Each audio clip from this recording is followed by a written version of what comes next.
प्रयागराज हेउछि आह्लाबादर परिवर्तित नाम किंतु प्रकृत में आह्लाबाद थिला प्राचीन प्रयागर एक परिवर्तित नाम।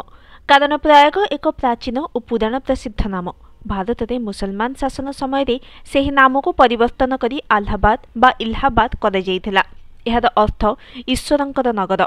एबे से नाम को बदला जाई प्रयागराज होइछि। प्रयागर अनेक अर्थ। एहार गोटिए अर्थ शतक्रतु बा इंद्र। एहार अन्य अर्थगुड़िक एक पवित्र स्थान भाव में एहार विशेषत्व और महत्व बुझाए। सबुठु विशेषत्व पूर्ण नाम हेउछि प्रजाग। जाग सहित प्र उपसर्ग मिसी प्रजाग शब्द सृष्टि होइछि। जागर अर्थ यज्ञ। एथिरु सूचित हुए जे गंगा जमुना और अदृश्य सरस्वती नदीर एही मिलन स्थल बा त्रिवेणी संगम रे पूर्व काल रे अनेक जाग यज्ञ संपन्न हेउथला। एहा थिला हिंदू मानकर एक परम पवित्र तीर्थ। रामायण सूचित हुए जे पूर्वे राजा मानकर अभिषेक निमंते एही पवित्र तीर्थरु जल संग्रह करा जाउथला। प्रयाग बा प्रजाग बहु काल धरी कोशल राज्यर अंतर्भुक्त थिला। सम्राट अशोक और अन्य बौद्ध राजा मानकर शासन काल में सेठारे अनेक बौद्ध विहार गढ़ी उठिथिला।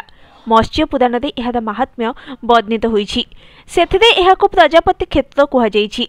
सेही पुराणर 102 रु 107 अध्यायर वर्णना अनुसार एहा थिला प्रजापति क्षेत्र। 5 योजन व्यापी एहा विस्तृत थिला।